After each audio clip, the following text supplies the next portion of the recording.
There has been a long debate about the perceived positive and negative aspect of colonization has taken place for centuries amongst both colonizer and colonized, and continues to this present day.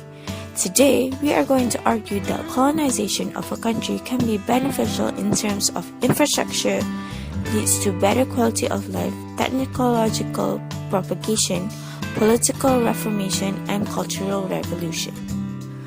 The first positive outcome of colonization is infrastructure leads to better quality of life for the nation. Education under the colonial government is to recruit and train clerks and or officials for administration.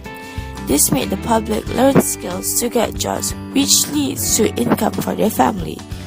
Education policies were guided by the practical needs of colonial society. For instance, in Egypt, the British attempted to confine the westernized schools to the training of future civil servants and direct the bulk of primary school graduates into vocational institutes. Next, we have railroads. Transportation infrastructure can facilitate the circulation of goods, people, and ideas. Colonial railroads have boosted exports in Africa in line with transportation and trade as its networks to different towns and rural areas. Colonial railroads have encouraged the movement of workers, firms, and employment growth. Colonial railroads have promoted the diffusion of innovation and adoption of a new crop. Next, we have infrastructure of agriculture also benefit the people in a way. Through colonization, agriculture has become increasingly commercialized. The commercialization of land provided an avenue to escape from many of the mills of the civil and cheap labor force in agriculture and added the price of land to the cost of production. Thus, landless cost of laborers who travel from place to place in search of work can now obtain income. As you can see, the infrastructure that was built during the colonization that might only benefited the colonizers at first also benefit the public in the long run to improve their quality of it.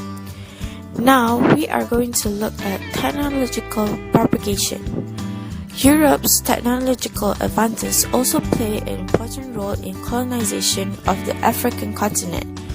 One can argue that the conquest of Africa was a manifestation of the industrial revolution in Europe. Most importantly, in the realm of technological advances are invention in weapons technology.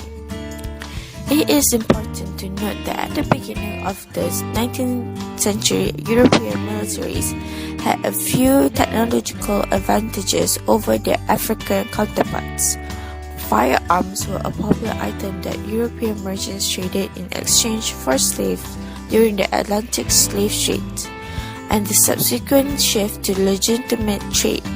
Hence, many African states were well equipped with European weaponry. After the 19th century, saw the invention of the bullet and the spiral-grooved rifle. The old flintlock musket was replaced by new weaponry, which proved more efficient.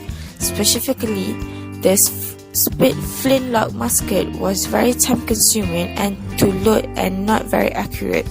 Developments in weapons technology continued throughout the century to include the invention of the Winchester repeater, and in 1880s, the Maxim gun. The latter is considered to be the prototype of the modern machine gun and proved to be decisive factor in many battles. In the past, colonization allowed wealthy countries to raid their colonies for material benefits and raw materials like rubber, sugar, and slave labor. And so today, poor colonized countries have taken massive loans from wealthy countries, and paying off the compound interest from the debts prevents them from investing resources into their own country.